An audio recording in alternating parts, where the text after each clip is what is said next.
Hello and welcome. This is our interview with Misha Sakharoff, and I invited him because of fascinating results in his treatment of cancer and other very serious health conditions. So I have many questions which I wanted to ask Misha and to discuss certain topics related to cancer treatment, treatment of Parkinson, Alzheimer, diet, and some other questions related to breathing retraining. So Misha, maybe you can just say hi to our viewers. Hello, everybody. Hello, Artour. Thanks for inviting me. And my name is Misha Sakharoff. I'm an integrative health engineer, and I run boot camps, intensive boot camps for people that are diagnosed with brain tumors, basically. I used to work with other cancers, with other diseases of lifestyle, diseases of inflammation, but right now I have a this specialization, working with brain tumors. So, yeah, and I'm doing also research, writing articles, publishing in medical journals. So that's my area of interest, which is basically, as all engineers do, we combine different views on the same problems, so we connect the dots. So basically connecting the dots of human physiology. We need to approach nutrition. We need to approach breathing. That's the two main ways of getting energy inside of our body. And then we need to distribute the energy. And this basically we're talking about resilience. And we have immune, mental, and physical resilience. So that's exactly what I'm doing in my programs. Okay, excellent, Misha. Now, before I start all these questions, I actually want to say maybe a couple of ideas so that people understand what we are talking about, because we are going to discuss how breathing retraining and how diet can influence cancer and again, like some other very serious health conditions. And before I start again, like what I want you to tell, like kind of from work of Soviet doctors, like Buteyko breathing doctors, we know that actually breathing retraining is able to defeat any cancer, provided that a person is able to make changes in his or her breathing pattern or to normalize their breath.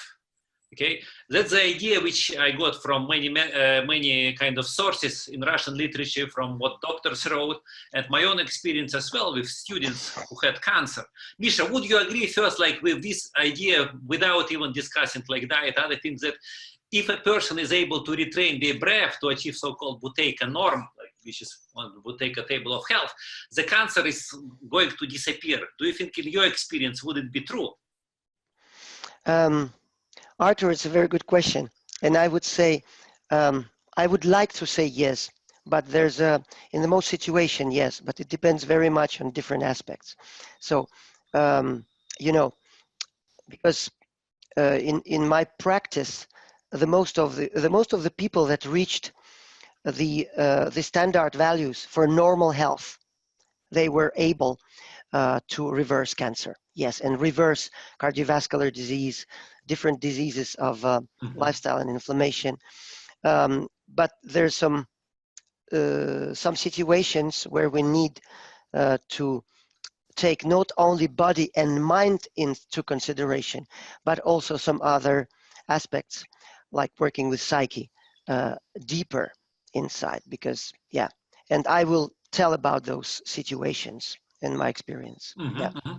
Yeah, okay, yeah, excellent, yeah. And we are going to discuss later another approach which actually does not involve any breathing retraining, and that relates to ketogenic, paleolithic ketogenic diet, so-called PKD. We'll discuss it a little bit later. Now, the first area or the first kind of section of our talk, I want to discuss topics related to students' ability to overcome the lifestyle challenges. So we know that breathing retraining actually and working on their breath and achieving really good results in the respiratory parameters, so that people are able to retrain their breath, like to start breathe differently day and night. It requires to make many changes in the way our students sleep, how much we exercise, and many other factors altogether. So students need to kind of overcome yourself and go beyond their comfort. And so my question to Misha would be here is following. What type of lifestyle changes you found quite difficult? Because, for example, we know that like to achieve, for example, in relation to physical exercise, students need to do somewhere around like often like 2 hours or even more, or maybe up to 2.5, 3 hours of physical exercise. So Misha, what would be your experience in this area? Like lifestyle, and maybe start with physical exercise in particular. Yeah, you see what you are touching, that's a question of compliance, basically. In compliance, we can, as practitioners, as trainers, we can have beautiful plans for our, clients. But it's great, and the more areas we are connecting together, the better for the client. But the outcome will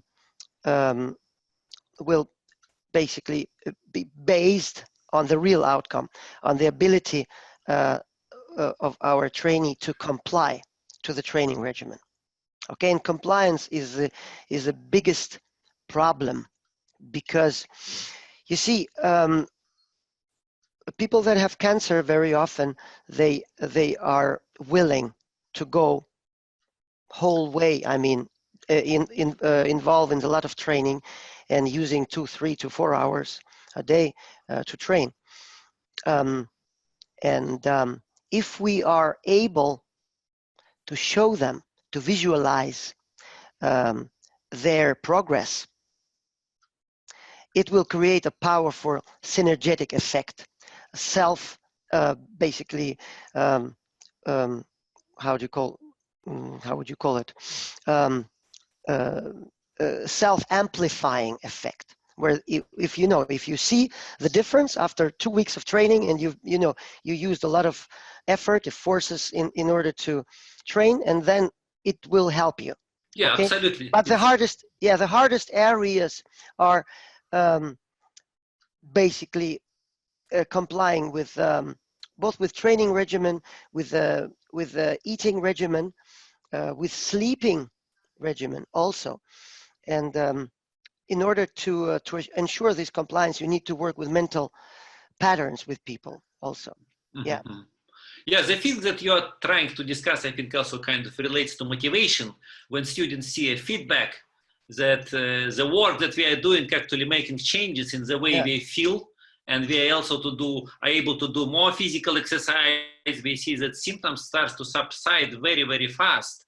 That's, of course, a very powerful factor to increase their motivation and their practice with more passion when we see this like feedback, these effects of breath work. Now, kind of another question, maybe I forgot to start, would be good actually to discuss it at the beginning.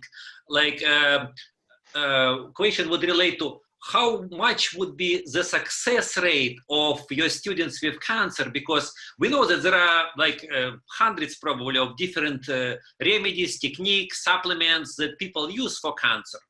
And we know that, of course, like they are often promoted. You can find a lot of alternate health websites, and in health food shops, there are maybe like kind of, and of course online you can find huge amount of information.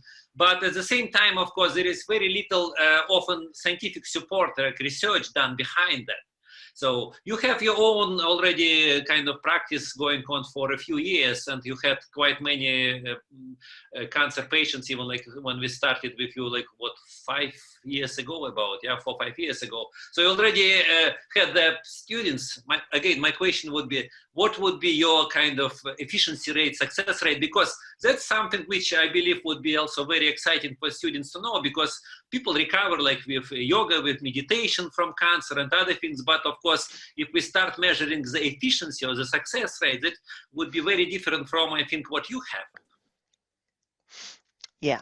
You see, first, I would like to say that what I'm doing, it requires that a person takes full responsibility for their health. And that's a little bit special thing, because you see, I'm not a magician. I'm not selling drugs, neither. And it would be great, but I mean, the first one. But you see, what I do, I provide training, and I provide nudging. and follow up with the process. I build up process. I help my clients to build up process. And it requires full understanding, which means I need to provide them also with lots of knowledge of physiology, so they can take, I can put them in the situation where they can take the responsibility for their health. Okay, that's the first thing, which is very crucial to understand. Because in the situations when where they take pills, they make cocktails with refurbished medicines. It's still killing cancer. It's another concept. We are not killing cancer. We are healing cancer. We are reversing cancer, because we are not trying to kill the messenger. You see, that's another situation. We're trying to change the environment for the cancer cells and for the also normal cells, so they can stop dividing uncontrollably. Okay, and that's a very, very different concepts. So when we're talking about success rate, it's very hard to say, because sometimes I give a you know, basically there are some situations where, for example, with children that are not that are very heavy, or some situations in the end of the process of the disease, where people I give people a possibility to start and try. It's not always possible to do that in the situations. Sometimes they have a bouquet of disease, which is very hard, like, for example, diabetes 1 and with a spread to the brain, which is, excuse me, and cancer that originated primarily cancers like lung cancer with spread metastatic to the brain.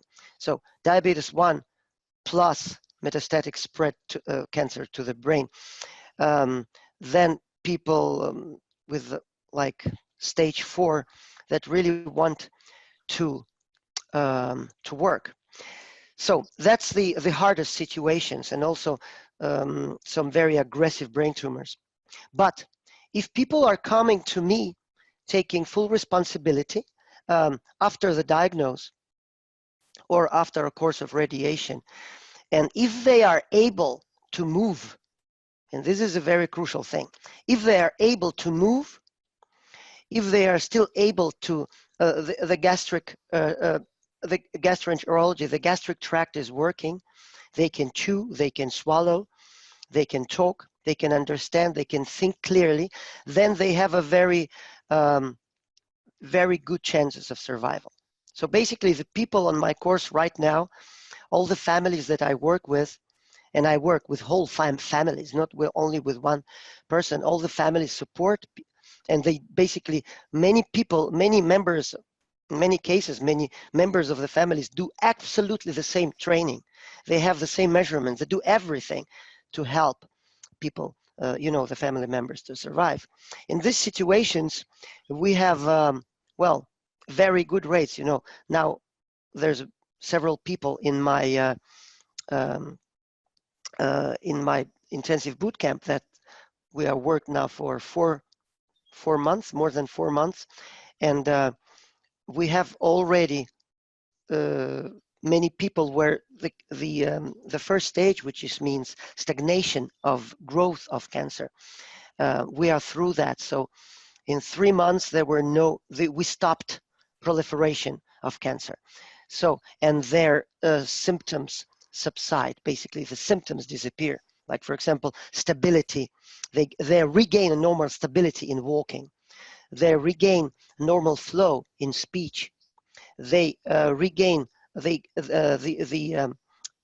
sight is getting better and better, clarity of thought. And when working with brain tumors, all of those parameters, they are affected very much by the intracranial pressure. So what we're basically doing by all of those efforts combined together, they stop inflammation in the brain.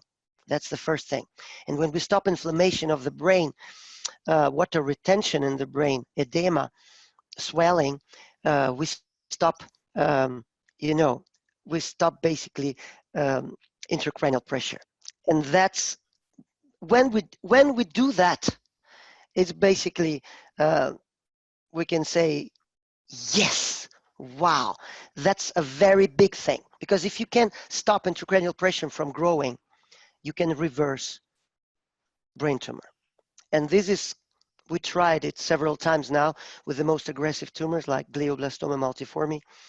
We have good results with astrocytoma also.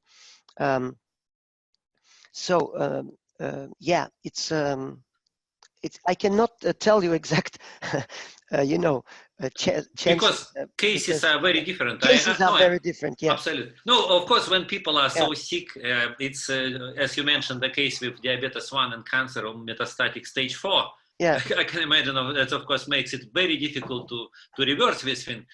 Now, Yeah, and diabetes 1, you see, and also we have to remember how long time did we have that. And this, in this absolutely. case, for example, diabetes 1, like 20 years of diabetes 1 created so Much big, damage. much damage. So Mhm. it's metabolic, we call it metabolic syndrome. All of those things is basically a metabolic syndrome. That's what I'm working with, reversing metabolic syndrome.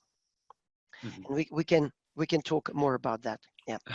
Okay, excellent. Now, I want to discuss a little more about another, like kind of maybe shortly, Yeah. about another lifestyle factor which students need to work on, and that relates to sleep, like sleep positions, but even harder factor would be, of course, like sleep restriction, or as you call it, sleep hacking, yeah? So can you tell maybe just a little bit about this factor, because it's also a challenge for an ordinary person. Absolutely. And you see, I'm happy you're asking, because you see, sleep, it's one of the aspects that are very multifactorial. Well, like all the other aspects of human health. And you see, our ability to sleep and our ability to recover on a cellular level, on a mitochondrial level, on a level of energy, recuperation, it depends very much on factors as um, uh, movement patterns during the day, too much or too little, or appropriate, which we define for every person, and then um, uh, what we are eating, when we are eating. Okay, are we adapted to what kind of preferred energy source for energy are we adapted to on a cellular level? Is it glucose or is it metabolites of fat? Okay, it's very crucial. Then what is happening also, all of those factors, they regulate our satiety hormones like leptin and ghrelin. And if we manage to start with, for example, making adaptation to fat burning, then we can start reversing metabolic syndrome and adapting leptin and ghrelin, those two factors that before insulin, basically, they can stop the downfall, the bad effect of inflammation and all the metabolic factors altogether. That's the satiety, and that's satiety hormone and the hormone of hunger. Okay, and they can start a very powerful process that can lead to sleep hacking, because what will happen afterwards, we can then, when we are satiated during the day, we're not eating like 5, 6, 10 times a day, then our intestines are not working uh, outside of the nutritional window, because when we are satiated, we can diminish the nutritional window, which is from the first time you eat to the last time you eat, down to 4 to 5 hours, maybe between 12 and 5 during the day. And then the peristaltic process is not active after 6, 7 in the evening. So basically, when we are going to sleep, we are lying in the bed, and we can we call it enteric nervous system, ENS. And enteric nervous system is, we call it a second brain. It actually communicates with our brain, and it's situated in the gut lining. So this ENS is not communicating with with the central nervous system and with the brain. So basically, our neurons are not working actively. So when we start sleeping, we can go more actively into the phases of sleep number 3 and 4, to the deepest stages of sleep. And then we can basically work with sleep hacking on a mitochondrial way, in a very deep way. Just before, we're talking about sleep positions, which are very, very crucial. But let me start with that one. So what is happening when we are allowed to basically spend more and more time in the very deep sleep stages? We trigger autophagy. Because autophagy, kinds of autophagy, we have different kinds. We have macro, micro, and chaperone mediated autophagy, CMA. And some of them, they are working in the best way when we're in the deep stages of sleep. And they can only start working after 8 to 10 hours after the last peristaltic movement. Okay, so if we stopped eating at 5 o'clock, for example, and then we sleep at 11 or 12, and then somewhere between 2 and 4, we are in this situation, we will be highly likely to come into deep stages of sleep where autophagy works.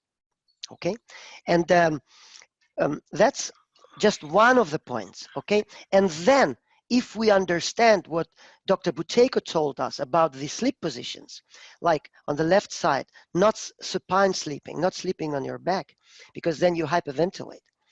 And if we use sleep tape also, if we use some other things that I can talk about sleeping, you know, a lot what we are doing for sleeping to prevent supine position, to prevent hyperventilation. And then also we can start waking up very early. And when we wake up early, then we prevent early morning changes in endocrine regulation, in endocrine signaling that that basically promotes more ventilation. And we call it Somogyi effect, or also there's two effects called dawn effect and Somogyi effect. They're almost the same, not completely the same, but basically we are talking about hormonal change in the morning where we start waking up and we, you know, and we start breathing more, our lung ventilation increases. So we want to promote that. And I see in all of my clients that when they connect the dots of sleeping position, you know, from Buteyko world, and also diminishing the window of the eating, they start waking up earlier. And at the same time, you know, there's other system, other things like, for example, remember that one about no soiling effect that we like to talk about. Okay, yeah, I wanted actually to ask you about it. Well, I can ask maybe it's appropriate to ask now even about no soiling. My kind of understanding was even like from probably about 10 years ago, when actually it was one of my students who told me that like he was able to achieve no soiling. And at the same time, I was kind of curious, asking some other students who already achieved like very high CP level, like Buteyko norm for health. Because what happened at this time, when asking with advanced students about their results, virtually all of them told me that we don't require toilet paper any longer.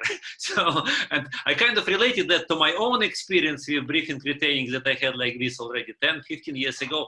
And like I started to think about, what is going on with the gut and why people have soiling. And later, my kind of, again, limited understanding, because I'm not gastroenterologist, no, I teach breath retraining, at my PhD is in math and physics, like kind of very different areas. So from my limited understanding at the time, that soiling was actually related to formation of biofilms. And in gastroenterology, it's actually very new and still very kind of researched, very popular area of investigation. Probably it's not old one, because it looks like a research probably somewhere around 20, 15 years ago when it started. And later it became more and more kind of popular, because we found that virtually all digestive problems, and when people, even for nearly all modern people, presence of biofilm is a big problem. And what I wanted to ask in this area, that, like, first of all, kind of my understanding was that biofilm is a layer of some pathological bacteria. It can be, of course, several pathogens present together in the lining of small and large intestine. So, and the thinking that led me in the past to this idea, even though I never met it actually in any gastroenterology textbook or article, that professional doctors would tell that actually students or people or patients are able to achieve a situation when we don't need toilet paper, because that's totally abnormal in the modern world. Like all people need toilet paper. And what I saw with my eyes already again 10, 12 years ago, that students, most of them, when we achieve now very good results, and of course we would do some changes, like in the past we did not know about keto, but I would teach them, okay, if you eat starches, eat them dry, chew them super well, that would prevent soiling, because starches, I knew a long time ago, was the main culprit in the creation of soiling, because when you start to experiment with diet, you would notice the correlation that whatever you eat may cause more soiling, less soiling, helps to define maybe some triggers, something which can damage the digestive tract. But what happened later is that I realized that actually the idea of soiling and this biofilm formation, like biofilms, if we have this pathological, like sticky, greasy type of bacteria in the gut, the flora is pathological, that actually is the cause of soiling, because that's the same sticky, greasy bacteria that make our anus dirty when we go to defecate to the toilet. And so then, of course, it makes sense that if students achieve a better flora of the gut and the immune system is able to reject, and this is what I learned from Buteyko sources also, like even probably 15 years ago before that, when students improve their breath, that actually immune system becomes powerful enough so that it is not does not like any longer presence of pathological bacteria in the gut. But later what happened, like last again, like my most recent kind of educational enlightenments related to idea of intestinal permeability or leaky gut. And when started to research, I found the same, that actually presence of biofilms in the gut is virtually like present like 99, maybe nearly 100% of people. And about intestinal permeability, they say the same, and not only the same, actually I saw some presentations of doctors who were gastroenterologists who were saying actually that intestinal permeability in the gut has a very strong correlation with presence of biofilms. And it looks like all these three factors, soiling, biofilms, and intestinal permeability in generally, they all go together. So what, maybe you can something like enlighten us about. Well, I don't know if I can enlighten, but when you know, sometimes it's very crucial for us to keep on looking at things from bigger perspective, from larger perspective. Okay, and that's why the first thing I will say, I would say, is that we need to understand that the concept of normal needs to be redefined. What is normal? You know, what is normal in our society, it's not normal in the evolutionary perspective for a human race. It's really not normal. And it's like 95% of what is happening in our, I don't know how many percent, there's no scientific studies about that. But what I see, that we have to redefine, we have to define a new normal in order to let people heal. And that's why it's a very long process. That's why I'm working with people every day for 6 or more months. Every day, measuring every day, talking with them every day from Monday to Friday, every single day. That's how we can reverse the worst conditions. Also to neurodegenerative diseases that we can talk, that's basically in the brain, that's the same area where it happens, the same environment, just different kinds of cells, different dysfunctions. Okay, that's the first thing. We have to be very open. And not only our clients has to be very open, but we, Artour, you and me, and our fellow investigators, researchers, trainers, we need to keep on understanding that we basically know very little. And when we are talking about intestinal membrane permeability, we have to understand that the membrane permeability, it's not only about intestines, it's about every membrane in the body.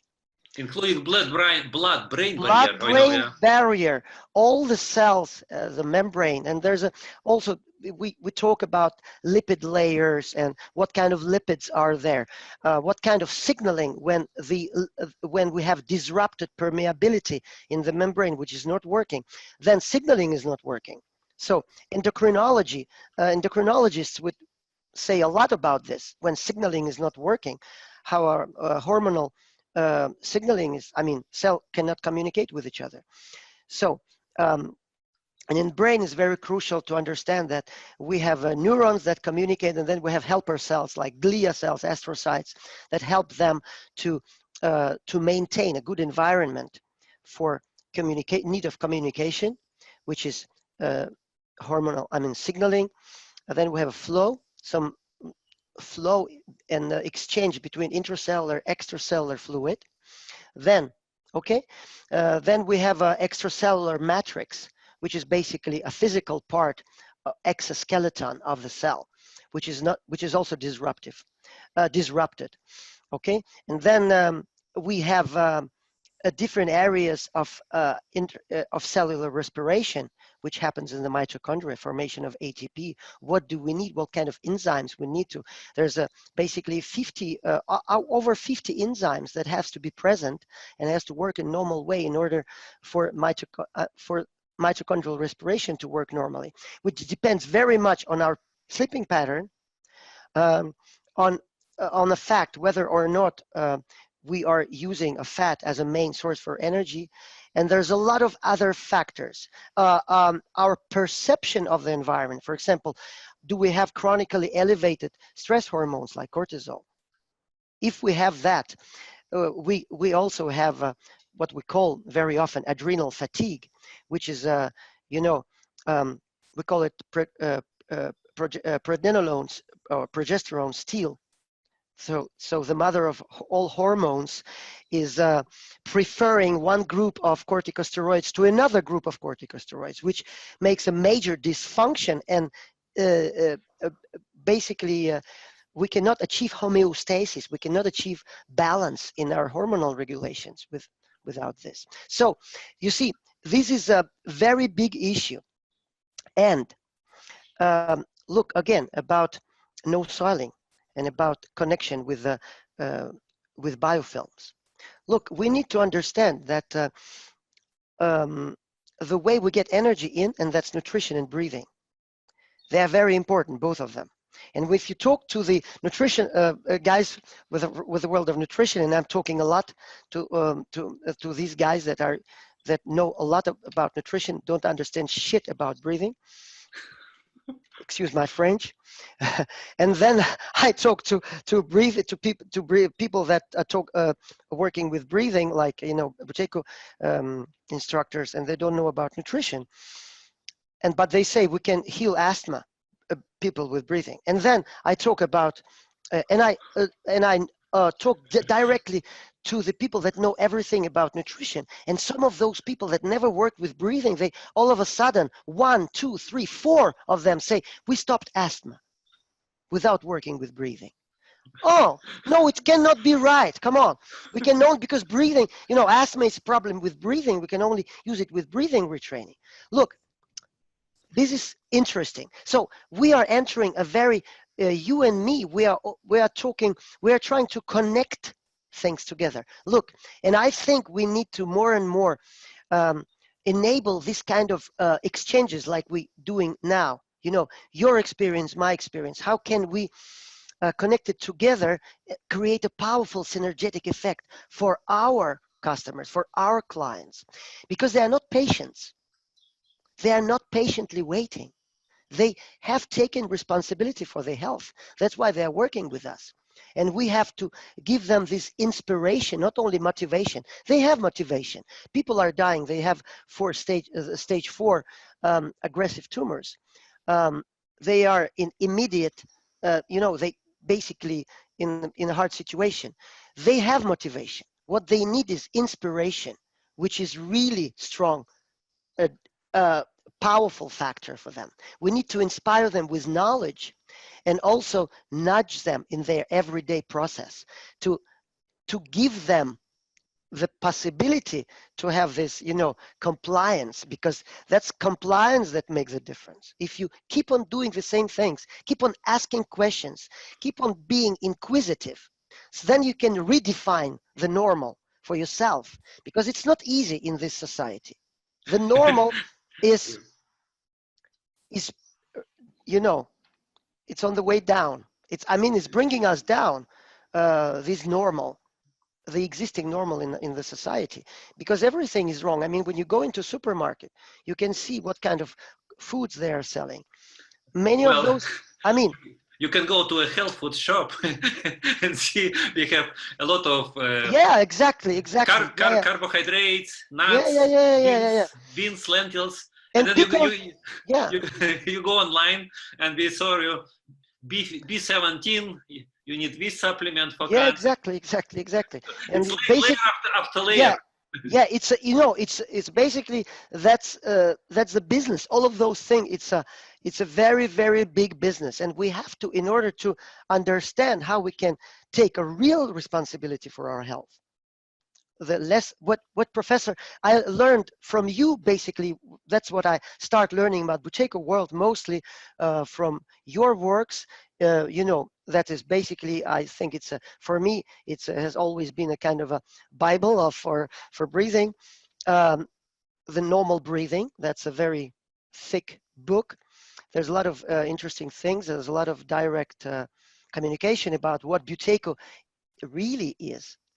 We need to be open, and we need to also understand moderation, which is another thing, which is very, very hard to teach, because people say, okay, moderation, we have to have a moderation in breathing. We have to understand that. Then we need to enable the organic possibility for moderation in eating, when we work with the hormone of satiation. Moderation in eating, then moderation in sleep. Most of my clients, when they are in the healing mode, they sleep 5 hours. That's enough. That's moderation. In thinking, we need to understand, and that's what we're working with, one point at attention, because enabling this this circle, working with thoughts and feelings, it's constantly, it's like cuts off our body, our sensations, our sensitivity. And that's what we need to promote. It requires a lot of things. Then, what is immunity? We need movement for immunity to work, because if we're not moving, or we're moving too much, we create inflammation. So we need to inspire, and we need to keep on being open up for new knowledge. So, and then the results, not the results, it's preliminary results, maybe, or maybe a symptoms, which is, for example, no soiling effect. Absolutely, we stop gut permeability. We stop also permeability in other membranes. We stop inflammation in the cellular levels, in the lipid layers of membranes. We are basically swapping bad fats with good fats that are coming from nutrition. Okay, Misha, here, actually, just this is exactly the thing I wanted maybe to ask next about good and bad fats. So we were talking about fats in the past, and like from the past, we kind of, when we started some like 4 or 5 years ago, before knowing about PKD with paleo ketogenic diet, we use ketogenic diet that allow actually to have such things as coconut oil, MCT oil, olive oil are promoted. And it seems to be that there is actually many negative effects, particularly for sick and severely sick people, from these vegetable oils. Yeah. So what would be your comments on this part? Because I actually have already quite students who made changes to using only animal sources as for their fats. Yeah. We actually notice really noticeable benefits of not having plant oils. Yeah. Well, you see, the plant oils, they are disrupting our metabolism, basically. They are promoting inflammation, and they are disrupting a normal process of energy synthesis on the mitochondrial level. And yes, especially for people that are sick, we cannot really stop these evil circle of illness without we connect really the dots and understand the role of fats in both in creation of energy, in energy synthesis, but also in preventing leaky membranes. Okay, and yes, some people are very, very sensitive, and when they stop eating the triggers of autoimmunity, which basically consists of in the seeds of oils, there's some chemicals that are there to prevent the seeds or the babies of the plants from being eaten by animals. So that's a very simple, um, um, simple explanation. And that would be present in coconut oil, olive oil, ordinary. Well, yeah, basically in all the plant sources. And some people are, we have people, if you try to use, for example, coconut oil and to get the advice from the people that working with a ketogenic or half plant-based, for example, they will all say, eat, coconut oil. And everybody tried to have gastrointestinal problems out of that. If we, for example, get too much this coconut oil, we get basically inflammation in the gut, and the gut reacts. Um, um, yeah.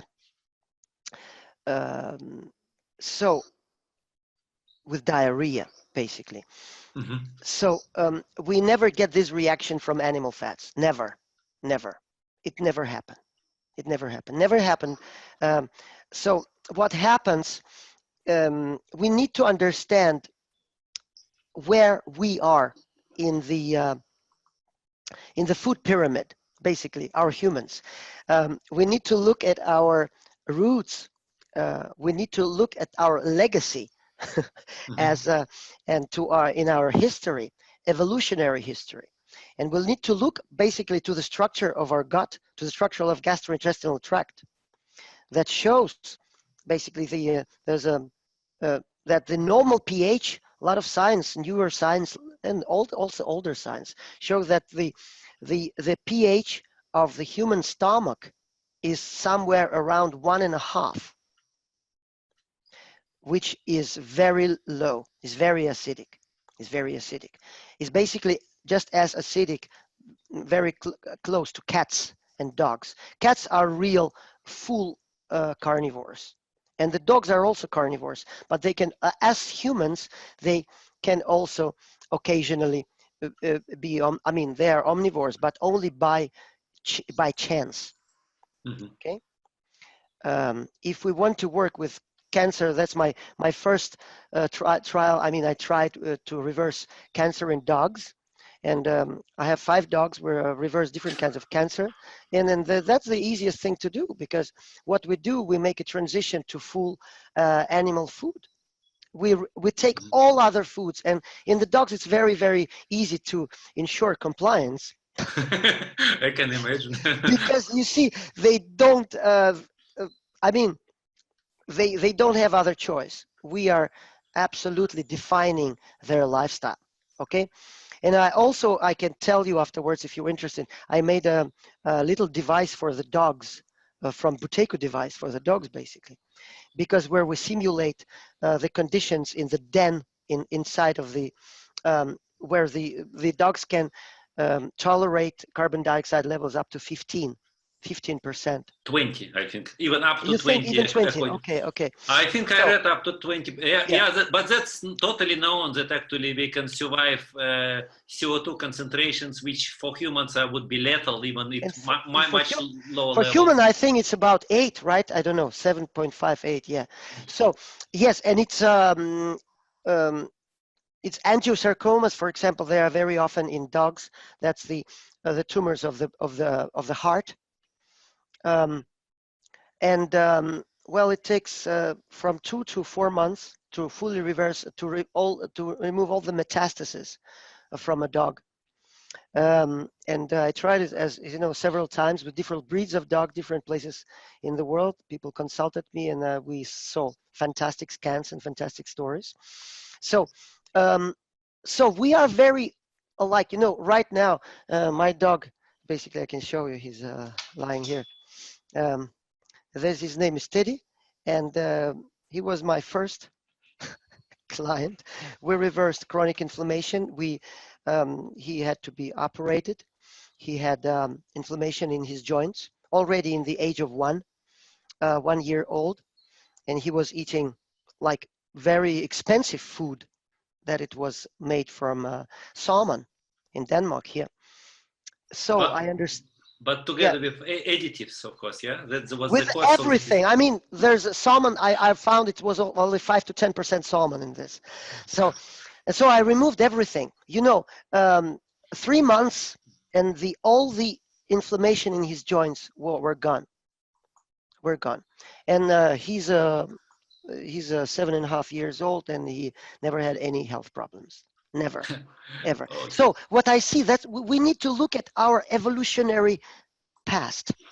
And when we find out about the pH of the stomach, about the value, or I mean, then we understand why we have a pretty short intestines. Large intestines are short, related to omnivores, very short. Mhm. Okay, and then we have pretty large, um, um, how do you call it? Small, Small small, intestine. Yeah, pretty powerful small intestine. almost Yeah, 6 meters, yeah. yeah, and then we understand then people can survive without large intestine. Why can we survive without large intestine? Wow, then we start really understanding the power of this knowledge of our evolutionary history. Then we start understanding the things, and then there's an interesting, uh, basically microbiota of a small intestine and microbiota, uh, uh, and in the large intestine, they have different values. I mean, small intestine bacterial overgrowth, it could be very, very crucial for if we are, and if we need to digest, to ingest fats and in the right manner from small intestines and things like that. Then, so we have to reevaluate a lot, and I think during the next years, next decade, we will need to reevaluate many of the things that we thought were 100% true about human physiology. Yeah, exactly. This is what I want you to discuss kind of maybe next part, because you mentioned a phrase which you called triggers of autoimmunity. And Yeah, triggers of autoimmunity, we are talking here about like when people have intestinal permeability, with our food, we get digested many various bioactive chemicals which are able to use these holes in our gut. This is like why we have intestinal permeability or leaky gut. And these chemicals later cause autoimmunity. So my question would be, what would be the range of chemicals which are triggers of autoimmunity in modern people? Like that's kind of really wide kind of a very general question, because virtually all people eat ordinary food. And here I'm talking about things as, first of all, like vegetables, fruits, but also things like pesticides, herbicides as well, like organic, not organic food. So yeah. what can you say about like kind of generally understanding of all these chemicals which cause gradual destruction of gut? Because it seems that once intestinal permeability appeared, it never disappears. And with aging, if people continue the same diet, like ordinary diet that people have these days, it just gets worse and worse. Um, well, um, there's a lot of them. Basically, sometimes, yesterday I um, well, there's a myriad of them. There's a myriad of them, and we don't know. They are somehow, the different countries. When we look at the um, how do you call it, bio ecological Organic. Organic. Thank you. Yeah. Every country has its own markings. I mean, of quality, and we also have it here in Denmark. And then sometimes I look at the produce. I look at the that are certified, and I think, wow, this is insane. This is insane. For example, we can buy. Yesterday, I've been in the harbor here, not far away from where I live. I bought some cod liver, fresh cod liver. I love it. It takes a couple of minutes to make it, and it's very, very nice, just with salt and pepper. But it's 100% cod liver. Mm-hmm. And then you can go to the supermarket and you can look at some produce, and you buy cod liver in conserves, in cans. In cans. Mm-hmm. And then you look at the ingredients, and it's crazy. I mean, it's crazy. It's like I think I know what you're talking. You're talking about Princess. It's available in Europe in many countries. Princess. Yeah. It's like but besides cod liver, there's like 20 ingredients. Tomato and like puree and there's a 5 spices. stabilizers and I mean E numbers, and this is certified. Look, this is not normal. This is not normal. You look when we're working here with my clients, I'm trying really to tell them, okay, look, guys, what I'm going to tell you now, it could sound like on the other edge, that's on the edge of not moderation, but more like very restriction. But what I really want you to understand, that the very, very few of kinds of produce that I want you to eat. Why do I do that? Because I want you to reverse something that you have accumulated during the last 20, 30, 40 years, which is a chronic disease, which is well, I don't use the words last stage, but it's pretty severe level of disease. So you have to understand, and very often when I'm talking with people that are also sick with cancer, then I'm saying, we're talking about your life, we're talking about your health, it's your life. And they start and say, but I love bread. And then I used to have a kind of a couple of seconds or 5 to 10 seconds of a pause in order to find my one point. And then I show them these pictures of the weight. And it's like, okay, you're taking life bread. Oh, my life bread. Okay, bread, I understand. It's, well, yeah, I understand. Okay, so I'm not, I stop conversations there, because if people, but most of the people, they understand the message, at least the people that have passed through the filter of my message on the net, because I really want to work with people that have passed through the filter of understanding, of the willingness, of the inquisitiveness, of the ability and the will to ask questions, okay, and being challenged with some new ideas. If they pass through this filter, I would like to work with them, okay, because otherwise I don't have time to work with them, because okay, so yeah, I understand. Yeah, you understand. So this is moderation. We have to understand. This is not just some idea, crazy Russian. This is the idea of we need to have only essential nutrients. That's why I'm not calling it paleolithic ketogenic. I'm calling it essential ketogenic. Why? Because that's what we eating only nutrients that are essential from the point of view of our evolutionary past, of our evolutionary history, that what our DNA, that what our genetic code is based on. And when we use this, we eliminate at the same time, that's the other part of the picture, that we eliminate all the others. And the others are possible triggers of autoimmunity and chronic inflammation. That's the thing. You see, that's why ketogenic is not enough. Ketogenic is great, but it's only a very, very important, but still a part of the picture.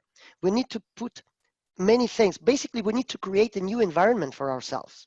That's why I say we need to understand what the new normal. We have to create a new normal up here for us with understanding, and then physically in our environment, which means new way of breathing, learning moderate movement, learning structured movement. We didn't even talk, um, um, touched the area of movement, which is very, very crucial for the mental part, for the digestion, for the immunity, for everything.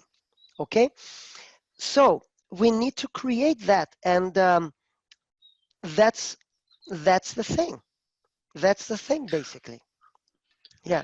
Okay, yeah, makes total sense. Misha, you mentioned like you started to talk about liver and about like we need to kind of make changes in our students. I actually had very recently in last like probably in the last few weeks, I had at least 3, maybe 4 students for whom it was very difficult to convince them to eat liver. So I don't know. My first like kind of recent thinking about, well, kind of understandable. These were ordinary like guys. Actually, they were from England, so British, and some American people as well. So kind of ordinary Western people. And probably, yeah, it makes sense, like many Western people like eating liver kind of. But what I realized from like recent thinkings, like recent days, that actually we talk a lot these days that human brain evolved, and like if we compare ourselves with chimpanzees and what was going on like during last 4 million years, that human brain evolved due to us eating meats. But I think this phrase actually not accurate, because the exact or more accurate phrase should be we evolved by eating meats and organ meats. Yeah. Maybe can you tell about that? Because I believe that should be totally true. Well, yeah, you see, it's nose to tail, basically. And what, yeah. And we, basically, there's a lot of anthropological science that shows that we evolved first as scavengers. Okay, we evolved as scavengers, taking over from big predators. Hyenas, wolves. The carcasses. No, the carcasses from big predators. Okay, so that's what happened when we came down from the trees, and basically, and then our paths, evolutionary paths with the simians, which are the kinds of apes that we evolved, that we split the path from, the simians, when we came down from the trees and were alone in the savannah. So what we started to do, it's basically we started, our profile was a profile of a scavenger. That's why we have the 1.5 pH still. And that's the same pH as on the real scavenger. Like, for example, all the big, how do you call it, the scavenger birds, they have a pH of 1.5. Okay? And hyena, I mean, wolves. And that's an interesting thing, basically. And it also, but and the normal human normal, what is normality when we are eating a lot of plant food? Well, these oils, we often have a pH between 3 and 4 in our stomach, or up to 5. And then people ask, why are we sick? Well, because your normality is defined with some wrong parameters and wrong things. We need to redefine the normality and understand our evolutionary path. So, and then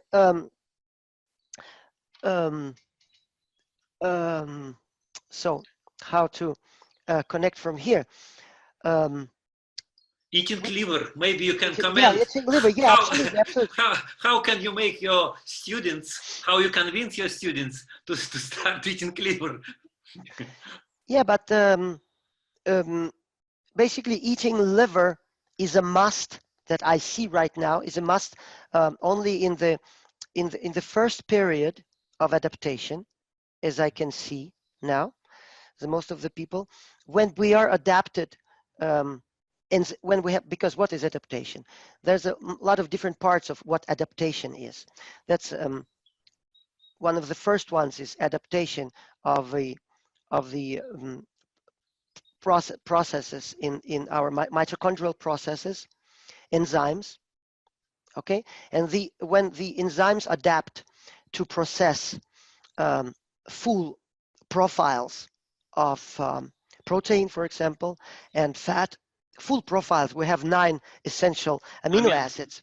Yeah, and it's very crucial that we have it in the same structure, in the same profile, what we'd get from the meats, for example.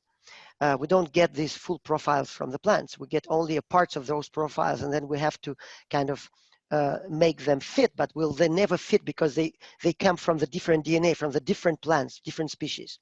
They will never fit this amino acid profile. We will always have some deficiencies. Well, so when we pass through this adaptation and we start getting basically ingesting and the bioavailability, so to say, of the red meat will be maximized for us, meaning that we will get all the micronutrients that we need from basically red meat, occasionally organs, different parts of the body. Okay, in the start, why do we need, I think, to eat liver? Because if we really want to get all the micronutrients, we are not really adapted to extract all the micronutrients like 100%. Like you get 100% and but you ingest, what they're readily available for us when we are not adapted, maybe 20 or 30%. Then it's 40, then it's 50. So with adaptation, the more adaptation, the more bang for the buck, so to say, you get from the raw material, which is liver or meat. Okay, so when you are fully adapted, you can basically you can just eat meat and nothing else, and that's what I see on the long term. People that have been long-term carnivores, for example, for like 10 to 15 years, and the children, also the families. And look, in 2 weeks, I'm going to Colorado to the first carnivore conference in the world in Boulder, Colorado. Starting, it's just 1-day conference, 7th of March. And I'm going to meet a lot of interesting people there that we're also we're gonna talk about the current, you probably heard about Lancet Eat campaign. Oh, yeah. And there's we need to let people understand why this, who runs this campaign, what are the industry interests, the vested interest in this. And this is crazy. We really need to, that's why I'm working a lot of, reading about this and understanding what are the ethical problems. What, for vegetarians and vegans, and because many of the people that I have now in my boot camp that are eating meat, they are vegans and carnivores many years. And we can, again, that's interesting to see that while we are in the reproductive age, we can be vegans and vegetarians. It basically promotes detoxification in certain degree. Okay, but we are deprived on nutrition side.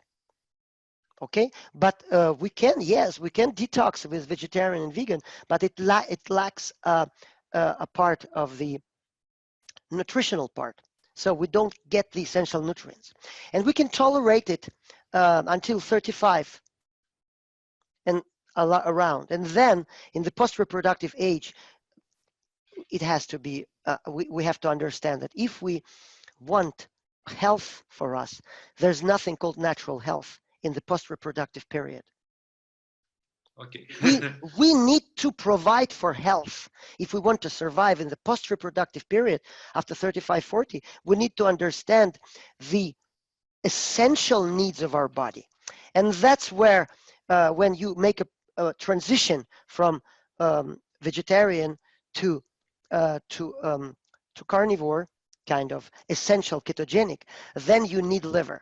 Then some people, you know, we need brains also, lamb brains you can get. I have a butcher in Copenhagen that I have, I told him what I'm doing, and then I say, you know, you will gonna have a lot of people coming to you and asking you to you know, to order lamb brains, but you have to understand why. You have to help these people. And there's a lot of people coming there of my clients asking for lamb brains, and then liver, you know, sweetbreads, different internal organs. We need all of that because they are filled with micronutrients. And how do I make my people there eat there? We make sausages, we make soups, we make stews. So we kind of disguise very often liver. Many people, they just eat liver, like take a liver, thin slice into butter, eat. And some of the people also eat it raw. I showed them how to eat raw liver, raw lamb liver, raw lamb hearts. Okay, they eat it raw. And it's very tasty when you have transcended the first idea of, oh, this is not normal. Okay, yeah. Okay, but it's not for everybody. But people that want to eat, they eat raw meat, raw liver, raw hearts. It's great. It's okay. It's not a problem.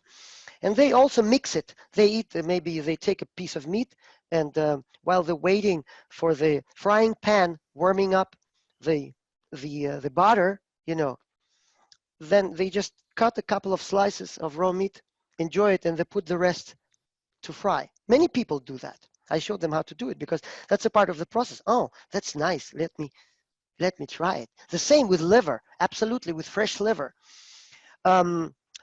And then somebody don't like it, so I started teaching them how to make sausages. Okay, so they buy meat grinders, all of them, mechanical meat grinders, where they put all the intestines together with meat and fat in, and they buy natural gut lining from lamb and from cow and from pig also. From pig, thick sausages and thin sausages with lamb. So I teach them how to do it, and they are very happy. And we have children on my boot camp, down to 7 years old, with brain tumors, and they're getting better. And this is another thing, talking about how to work with children.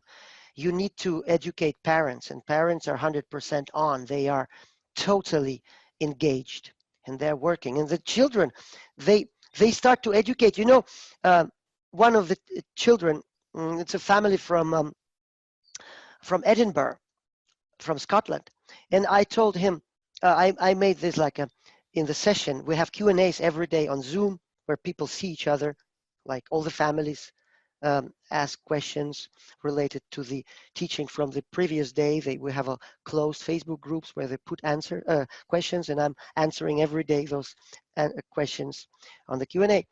So children also there. So I do this to him, like, I love you. You are doing a great job.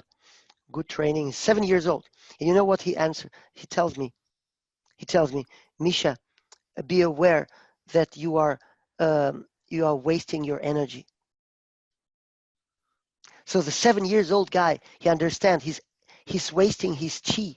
His father told him. So don't do anything. I mean, only eat with your mouth, kiss with your mouth, but only breathing here. So I'm doing this. 7 years old guy, he says, Misha, you are wasting your chi. It's like, what? So, and he's eating sausages. His father making sausages for him, and he loves those sausages. And he's doing, you know, all Buteyko exercises. He's doing Frolov exercise. He's doing exercises on the rebounder. It's like crazy. These guys, they are training their ass off. I mean, but they enjoy it. They enjoy. They make it. They invent new exercises while dancing with these children and different things. So it's very living way of working. It's like an environment you create, and you define a new normal. And the children will also understand this. Okay, yeah, excellent.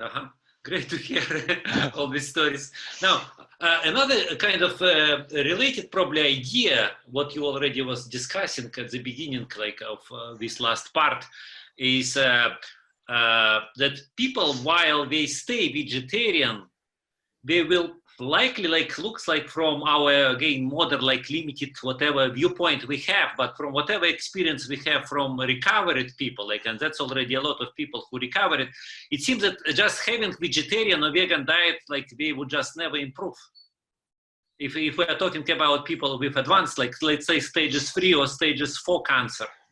So, but the thing is, like, kind of, you told that it's not possible to receive all essential nutrients from vegetable sources. But my view actually is that it's if autoimmune reaction or intestinal permeability is present, that means we create damage all the time. We eat all these bioactive chemicals.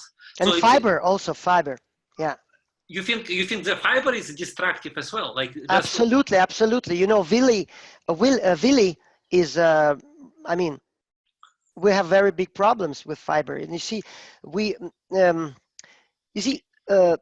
real vegetarians. I mean, the primates, for example, their large intestines and their cecum also is made especially to process leaves, and there's a lot of fiber, plant fiber.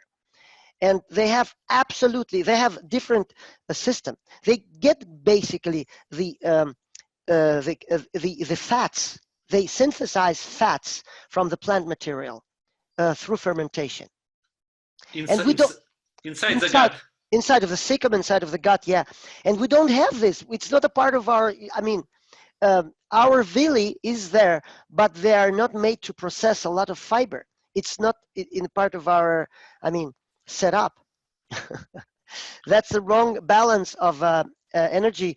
I mean, choosing the right source of energy is very, very crucial for us before we start thinking about healing process. So a part of the chronic inflammation and part of gut permeability, that's the immense amounts of fiber. We have. Absolutely.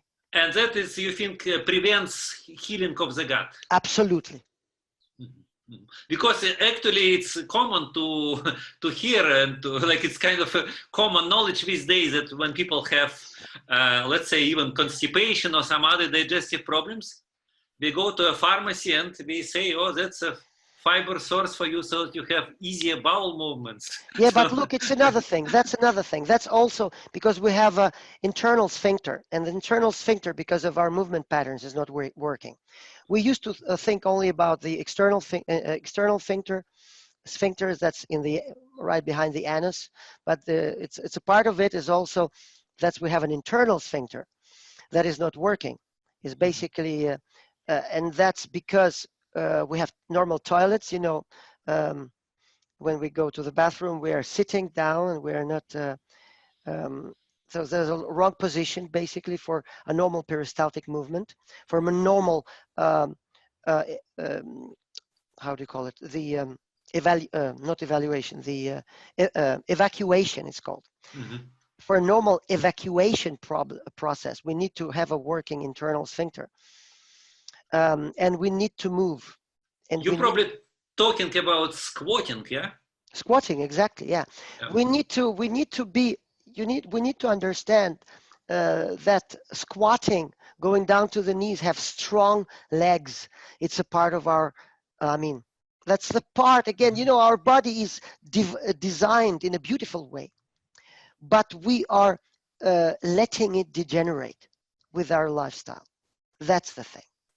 And it seems that the huge problem is that there are so many layers of this lifestyle and changes, which many layers. Yeah. became so common that actually it's like even somebody discovers maybe few ideas, it's so difficult to get to a real cure. Like when people are able to start to like even like progressing and making symptoms. And when I'm telling people about all of those things, they are starting setting one and one together, and they start understanding. And basically, I am what helps very much, that I'm doing all of the things that I'm preaching.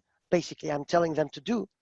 I have an experience with that because I'm doing them every day. For example, I can show you my I can show you my bathroom. So look, in the bathroom, looks like that. Um, you see that, yeah. Elevation, So, yeah, elevation. So that's how can I emulate the normal position for myself, and how can I train my my normal muscles, for normal elimination, because it's a very big part of our life, and it's not funny. I mean, it's a very, very serious thing. And then if we're talking about, remember, we talked about there's something called Bristol stool chart. We're talking normal elimination. Bristol stool chart. It's a chart of different kinds of, feces, 7 different degrees. And in the middle, we have a normal one, and that's a number 4. And number 4, it's a one that slips very, very easy. It's like a little sausage slips, and it takes about 10 seconds to eliminate.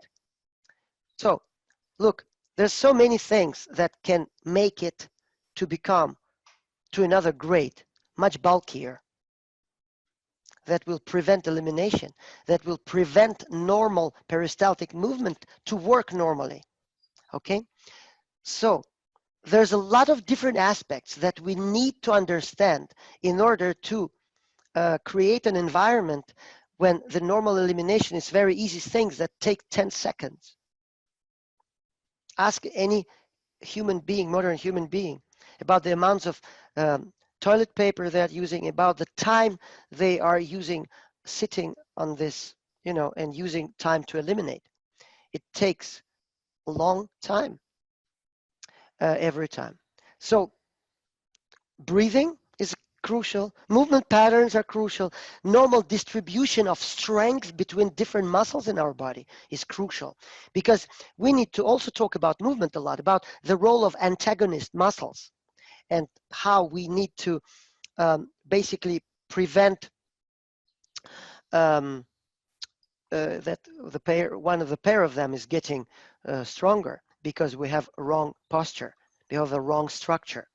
Okay, and that's a very, very big problem in the normal function of our mind also, because very often the tension that it creates when the antagonists are not equally strong.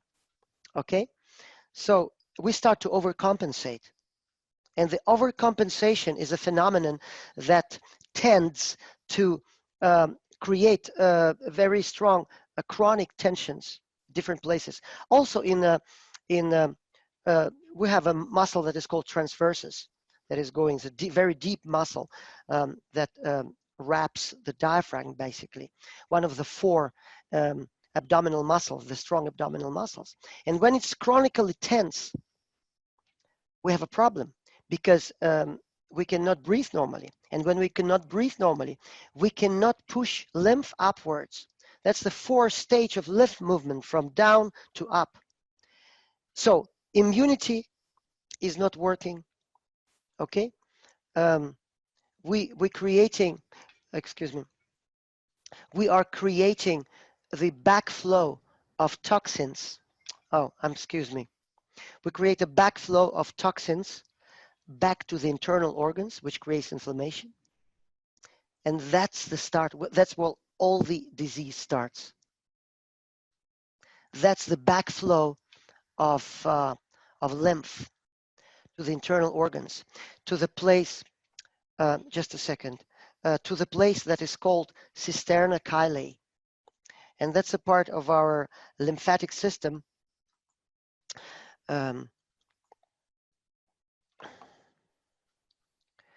Just a second. That's a part of our lymphatic systems. And that's, if we talk about God and his ability of creation, I mean engineering, then it's one of the very few parts that possibly are a single point of error or that we have,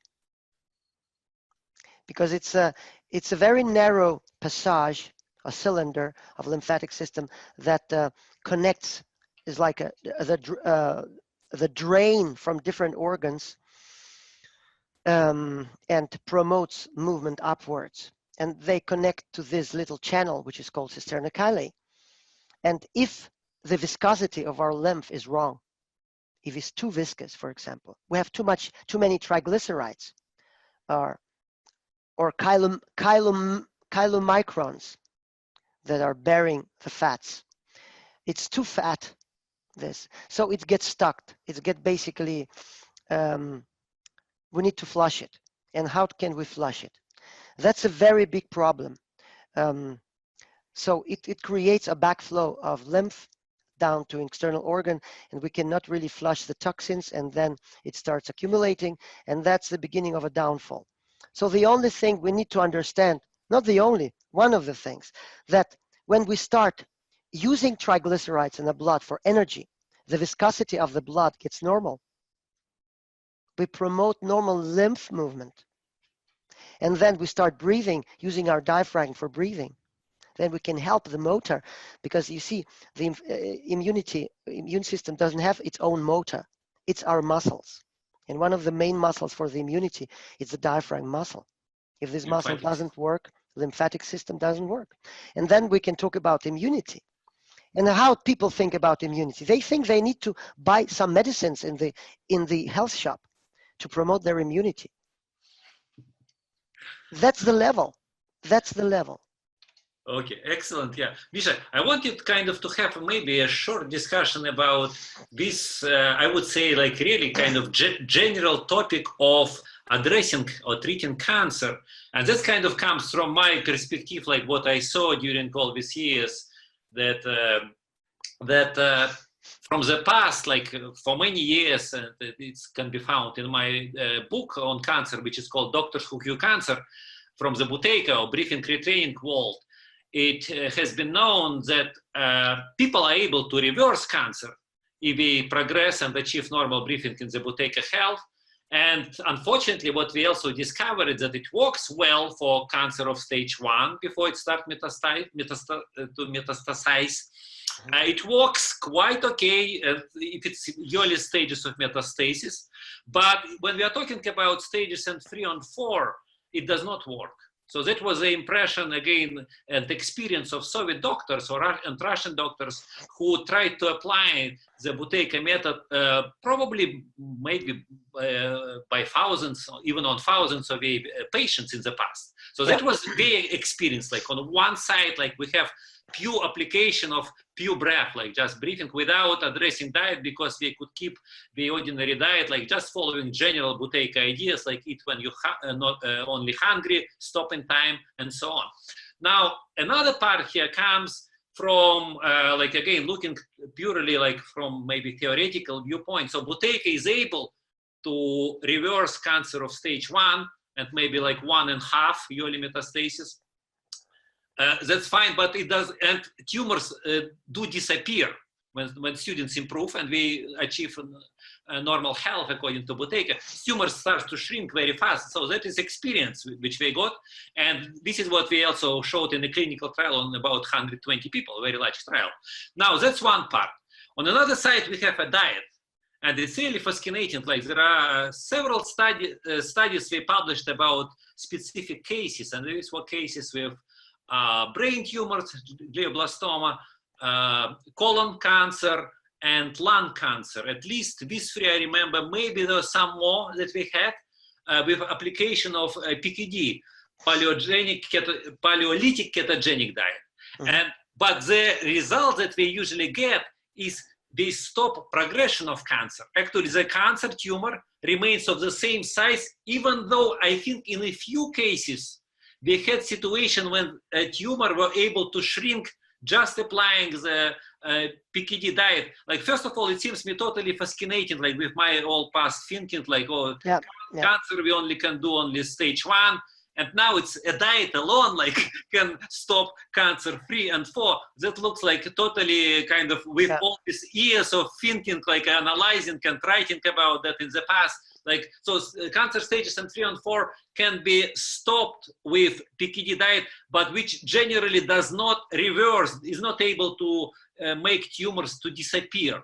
But when we apply it with Buteyko, it seems that together they work super well. So that means not only we address presence of oxygen on the cell level, but we also address, instead of glucose, we provide again ketones, as maybe you can comment about this part, like how ketones are able to suppress cancer. Plus, in addition of that, we are able to, this is another key part, like why PKD is more efficient in cancer treatment in relation to ordinary or standard ketogenic diet. We also address intestinal permeability or autoimmunity. So what would be kind of maybe your thoughts in this area?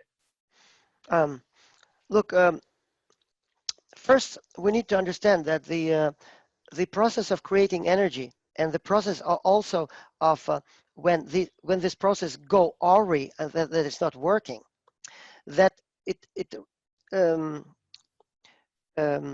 requires both oxygen and different nutrients, right, on the cellular level in the mitochondria. We call it cellular respiration. When it doesn't work, the cell starts to seek some other ways of surviving. And when the normal respiration is dysfunctional, they start using fermentation of glucose, fermentation of lactic acid, glutamine as the main sources of energy of cancer cells. They mutate basically to another ways of supporting their function. Okay, and their mechanisms. This mechanism of this flexibility becomes impaired. Okay, we call it metabolic flexibility, becomes impaired. Okay, the other cells are metabolically flexible, the normal cells. They can shift, for example, from glucose glycolysis to lipolysis, which means breaking down fats for energy. Cancer cells, they don't have this possibility because it's impaired. They cannot come, for example, and use ketones, most of the cancer mutations. And that's what we use in designing the diet or the nutritional way of reversing cancer. So when we shift to ketosis, all the cells can follow, all the normal cells in the body, excluding cancer cells, because they don't have the metabolic flexibility. They keep on metabolizing glucose and lactic acid. And because when we shift to ketogenic and ketogenic adaptation, we go through 1, 2, 3, and 4, 3 stages, up to 4 stages of ketogenic adaptation. 1 week, 1 month, half a year, 1.5 years. They are measurable, those stages of adaptation. I can talk about that in another time.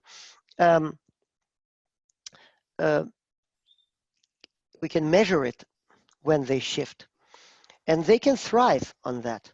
So you see, the levels of glucose are going down because when we go to ketosis, we stop eating a lot of carbohydrates. The glucose level in the blood go down. So the ability of cancer to proliferate based on glycolysis, based on glucose, is basically gets also they get deprived of the main energy source, glucose. And cancer is very well known of being very voracious over to glucose. Consumer, yeah. Consume a lot of glucose. So when we deprive it from the glucose, and very often in the cases that I'm working with, sometimes we cut glucose 3 times for many people. Very often it goes down 2 times from from like 8 to 3.5 to 4 in the first period of adaptation, or two first periods of adaptation. For some people, it goes down from 12 down to 4. So it deprives cancer from the main energy source. That's the first thing that happens. And also creation of when we start working, breathing normally, the creation of lactic acid, which is also very, very crucial fuel for cancer. Normalizes. We also use lactic acid as a metabolite, but for the cancer, we deprive cancer for energy this way. And another thing, there's a when you are interested in metabolic approaches for cancer, you probably know the name of Professor Seyfried, Thomas Seyfried from Boston University. And he's now, together with Dr. D'Agostino, Professor Agostino also from UCLA, I think, they are working on the, on also, it's called press pulse therapy, which is using ketogenic diet plus some drugs to lower levels of glutamine, because they say that glutamine is one of the main sources of fuel also for aggressive brain tumors. When I met Professor Seyfried last time, he presented on the on the conference for children cancers in London for 4 months ago, and I made a little presentation there too about Buteyko world connecting with the ketogenic. And we had a long talk there, and I told him, you know, are you aware that there are some studies showing that when you normalize the handling of carbon dioxide in the body, you also normalize handling of glutamine and glutamate. And there's studies from 60s and 70s, and I found them. And he said, no, I was not aware about that. So basically what we're doing, we're also using those pathways. This is Kazarinov's paper, I think you are talking about. It was quite famous. It's not only because it's not only Russian studies. It's also Russian studies in the West that are showing that. I actually have it on the website. There is a page about glutamine synthesis and its connection with carbon dioxide on the normalbreathing.com. Yeah. Exactly. So, yeah. So, you know, now I published my first paper in this book. Basically, I have it here. It's called The Science of Hormesis in Health and Longevity. Mm-hmm. Yeah, and here I have a long chapter, chapter 23. I want to show you about Buteyko breathing, connection with ketogenic. And in this article, I'm quoting a lot of your. That's okay. Yeah. Thank you. Also, so so and here we can see about. I'm very interested in looking at the synergetic effects, because that's what's interesting for me as an engineer, to connect the dots. And it's only one view, because if you look at this picture, and well, I'll just show you shortly this picture. This picture. And in this picture, you can see that we have to connect different areas. You see, there's a triangle and there's a line, a red line. And it creates, it's a kind of a star. It creates 5 dots, right? And if you know combinatorics, when you have a star with 5 dots, when you it creates 10 unique pairs, right? The star with 5 dots creates 10 unique pairs. So you see, when we are talking about synergetic effect of combining normal breathing, quote Artour Rakhimov, and normal nutrition, that's just one of the 10 pairs. So these articles just talk about one of the 10 pairs, and how I structure my my teaching normally for my long 50 weeks courses, and also for my very intensive boot camp. I go through all of those 10 connections. letting people understand how movement patterns help immunity, how breathing help movement, how nutrition help mental side, and so on and so forth.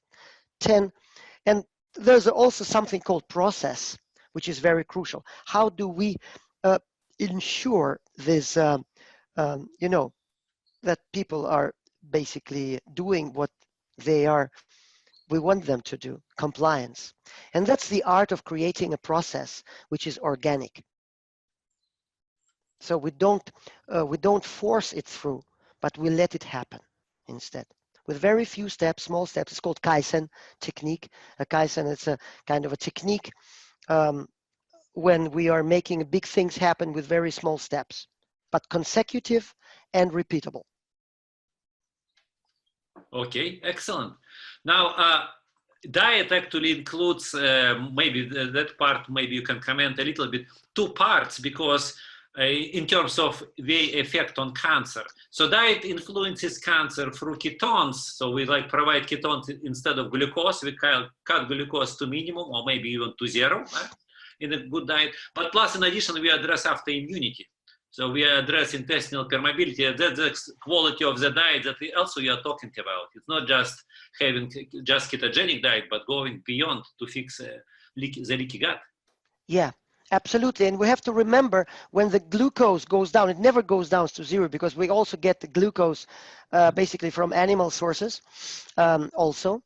But it's normal. And we have to understand that people, you know, say, oh, you will deprive your brain will not work. No, it will work. It's normal for brain to work on ketones. And that's why normal cells, both glia cells and which are helper cells, and neurons, they can work on ketones. Only between 5 to 10% of 5 to 7, I think, percent of brain cells can only exclusively work on glucose. Okay, and the amount of glyconeogenesis, GNG, that is working in the liver, the process of the liver that's synthesizing the glucose, it's scaled. It's made in a very smart way, because basically in the normal state it creates about it has a capacity that is 5 times more than the needs of the brain for glucose in the normal state. 5 times. Mm-hmm. So the production capacity of gluconeogenesis in normal state, and then if you need to go into fight and flight response, which is why we need glycolysis, I mean, theoretically from our evolutionary past. You see, because ketones and fats, that's the long-term energy. That's when we are hunting on the prairies and we can run for 2 days without hitting the wall of hypoglycemia. That's like having a very big tank of energy with you all the time. People that are not keto adapted, they will hit the wall after half an hour.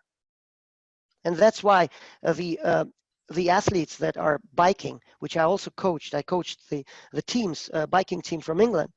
And I have a couple of podcasts with interviews from a cycling team from England. They were able to run on for like 5 hours with no food. Just water. Mm-hmm. Just water. Mm-hmm. And there were some people from Mexico also, from US, and they called it grasa y agua, fat and water. So we have basically our own hashtag that's called grasa y agua in Spanish, fat and water.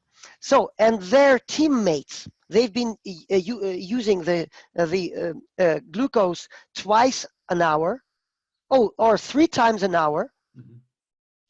Okay, 3 times an hour, or 4 times sometimes, you know, and the others 5 hours with no feed, no external food. I mean, nothing, only own external reserves. That's what we can run on. This is fantastic. Wow. So what happens again, remember, for all of the listeners, guys, remember that if somebody says, you know, your brain you will get brain fog. Yes, you will get brain fog. That's the part of the first stage of adaptation that goes around 1 week. For somebody, never get brain fog.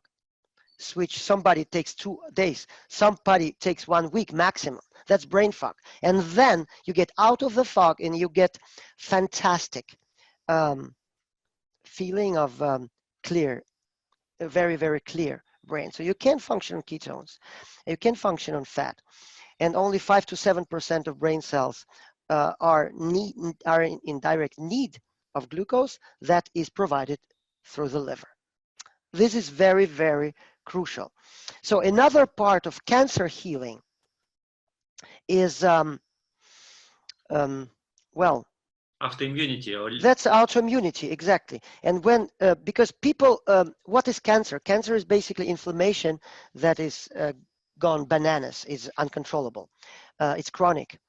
And cancer cells, they have the ability that is called oncotaxis. And oncotaxis, that the cancer cell's ability to move towards the sources of inflammation and get a kind of around the sources of inflammation. It's called chemotaxis. So that's how basically the metastatic development works. So if we have if we have inflammation in different parts of the body, cancer cells traveling through the blood channels, or right, and then transported by the blood, and then they stop in the places where, and try to start gathering in the places where we have inflammation. Very often around lymph nodes also, okay? So that's because lymph nodes are clogged, maybe because of that, which is again connects with the triglycerides, levels of triglycerides, which define the viscosity of the blood and of the lymph also. So when we start burning triglycerides, and people in my boot camp, they triglycerides go down like 3 to 4 times, sometimes, I mean, up to 4 times down in a couple of months. So it's crazy. There's a there's basically a term of very fat blood, and I don't remember what it's called, but I heard it several times in my boot camp. And this, it's not a disease; it's just a symptom of a metabolic dysfunction. Wow, there's a lot of them. So we have to stop calling diseases for the symptoms for the diseases. We have only one disease. It's disease of chronic inflammation, disease of metabolic dysfunction. It's called metabolic syndrome. It's multifactorial syndrome. And in order to reverse this syndrome, we have to address all the factors. That's basically my main message. Not only breathing, not only nutrition, not only movement, not only immunity work, not only mental thing, not only building up a process and nudging people, teaching, and you know, we have to connect all the dots. That's why it's called metabolic syndrome. Excellent. So yeah, you know, permeability, I needed to answer the question, but it's because you see the permeability problem, it's a problem of chronic inflammation basically in all the membranes. So when you stop inflammation by removing all the triggers of inflammation, which are the oils, the refined flours, everything, I mean all of those things all together, all the vegetable oils that are heavily I mean produced with the help of chemicals, they are okay, all of those things that trigger inflammation are away. Well, there's no inflammatory triggers, and then we start with normal breathing, normalizing our energy process in the cells. Well, it's not a magic, some kind of black magic that we can reverse a disease. And also third and fourth stage of cancer, which I'm working with. That's the majority of the people that I have. Also, I have some clients with chronic lymphatic leukemia, and I saw on them, actually, I learned a lot, especially when one of the clients, that that's the woman, she was basically one of the leaders of vegan movement in the world. So I cannot disclose her name. It's still only one of my clients that I did not disclose the name of, because all of them, when they are healed, they say, okay, Misha, I ask them, you can give a testimonial with video with your name? Yes, everybody can give testimonials with video with a name, including this one woman. So we reversed, we worked for 6 months with working with breathing and ketogenic diet. And only after she took off the last things that she really clung to, and that was macadamia nuts and avocado and zucchini, these 3 things: zucchini, avocado, and macadamia nuts. And most of the ketogenic guys will say, okay, this is great things, macadamia is great, zucchini is neutral, which they would say, not a problem at all, it's green anyway. and avocado is fantastic. Look, after the day when we removed all of those 3, she called me and said, Misha, it's the first time in my life I have energy. She had Crohn's disease from 12 years old. It's a woman in the end of 30s, Crohn's disease from 12 years old, and leukemia. That's the first time in her life she got energy, not like big energy, not like bigger energy. No, she just said, I got energy for the first time in my life. Right, this story tells a lot. Yeah, absolutely. Misha, what about kind of maybe small practical question? Did you have any clients of yours with cancer who managed to make like really big changes and to reverse the disease while having root canals? Yeah, good question. I always check it with my clients and I make them remove the root canals. Yeah, and I think it's a major factor.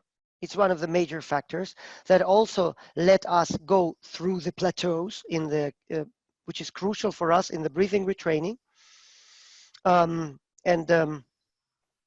Yeah, well, it's a good question. I don't think so. I don't think so. No, I don't think so. Okay. Now, if I hear that people are in very serious trouble and they have root canals, and I make your test. Remember the test with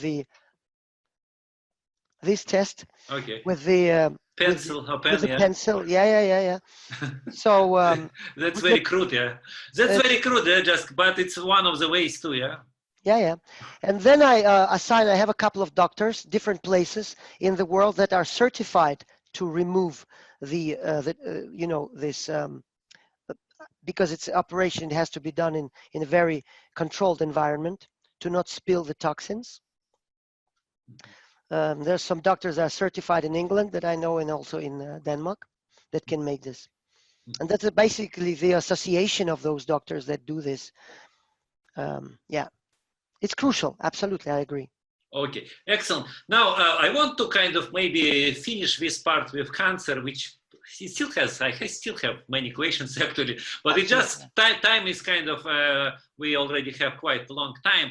Like the only last thing I wanted to discuss, maybe the whole different topic. You mentioned a little bit other brain diseases, and in this question, I want first to start you. Can you just maybe generally describe your experience? And I'm talking about just maybe if you can describe first results. What results you achieved in relation to Parkinson and Alzheimer? Yeah. Look, very good question. I'm happy you're asking because, when we are connecting brain cancer with neurodegenerative disease, we start understanding some very, very crucial aspects of why do we get the disease. Because you see, these 2 kinds of diseases are situated in the same environment, in the brain environment, in our skull. And you see, neurons and helper cells. There's 2 kinds of cells, I mean, in general terms. Neurons that make us basically humans, they communicate, and it's pretty simple cells, basically. And then we have cells that called helper cells, glia, astrocytes, that are helper cells that are making the right environment. Basically, they are providing for the right setup for the neuron cells to live in, basically. Yeah. So neurons are very simple. Yeah, and they are not flexible cells in the terms of energy also. And then we have helper cells that are very flexible. They have many possibilities, possibilities in terms of energy consumption. And that's a very interesting thing, because you see, when we're talking neurodegeneration, that's Alzheimer's, Parkinson's, and different kinds of dementia. We're talking about cell death, right? Yeah, brain cells, yeah, they can Yeah, die. they degenerate and die.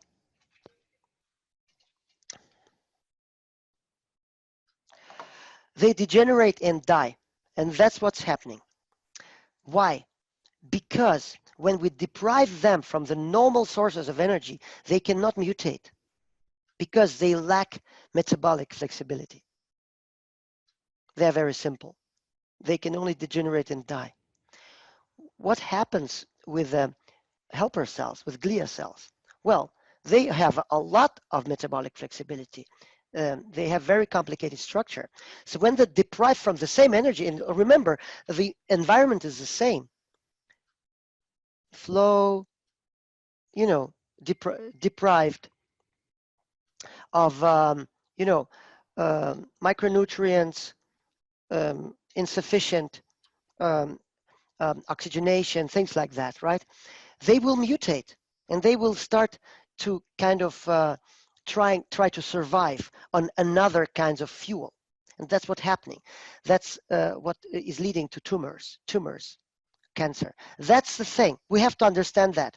And only 1% of tumors in the brain are the neuronal tumors. Only 1%. Because of that, because they lack metabolic flexibility. And from here, we can make a kind of assumption. I mean, we can conclude maybe, can we use the same means, the same tools to normalize the environment to both reverse cancer or reverse neurodegenerative disease? And my answer is absolutely the same. And that's what also I'm doing. I have good results with Alzheimer's and Parkinson's. Basically stopping Alzheimer's and reversing. I have one client with Parkinson just started, but already now the tremor is like much less, and the stiffness of one side of the body is gone, and the stability is much better. So it's fantastic. It's fantastic. We're using absolutely the same techniques. And with Alzheimer's, also results I can tell you, for example, about my father. We had situations where he was basically was sitting with his computer for 3 or 4 hours and not really doing something. I mean, he was not really able to communicate in a good way. And now the situation, he's 87 now, and he can drive a car again. He's driving a car. He's working as engineer again, and they are. It's crazy. I mean, they have a lab at home, and he's working, and he's totally normal again. And he's both doing breathing and nutrition. He's ketogenic, and he implemented everything that I told him. It took me many years to ensure that he was actually doing this. The same thing with my mother also. I mean, she had heart problems, and now she's thriving. So it's absolutely possible. The only problem is with Alzheimer's, and that's the biggest problem. It's not a problem with tumors. It's not a problem with Parkinson's, but it's a very big problem with Alzheimer's, because there's no visible signs of disease. That's why people very often, they go into denial, and they don't really want to work. And that's a very big problem with Alzheimer's. And the window of opportunity for Alzheimer's is very short, where they can, pretty short, basically after the diagnose. It's about 2 years. And if you are not starting doing a crucial changes here, then the prerequisites that will be gone. And the prerequisites are like your understanding, your psychological, physiological, and there's a different prerequisite that you need to really work in this structured way, and they are gone in relatively short time. Well, in brain tumors, that's shorter time yet, and I made a special graphs to show this. We call it the window of opportunity for for brain tumors and for Alzheimer's, and they're very different. But when you have a diagnosis of glioblastoma, you have probably understood that you have between 6 to 9 months, and you have very, very short window of opportunity, about 2 to 3 months, where you can start working in a very structured way. And in Alzheimer's is longer, but you don't have external signs of disease, and people are not taking it seriously until it's too late. With Parkinson, it's different because they have tremor. They cannot deny. And that's a very big difference between neurodegenerative diseases and our abilities to treat it with metabolic approaches. Okay, excellent. That's very good to hear. Would you say that if you take if there is a client or patient, student with Parkinson, like let's say initial stages, and without any accompanying conditions, and this person is completely willing to take the whole program, to do breath work, physical exercise, to make literally very large changes in their diet, like maybe radical changes in their diet.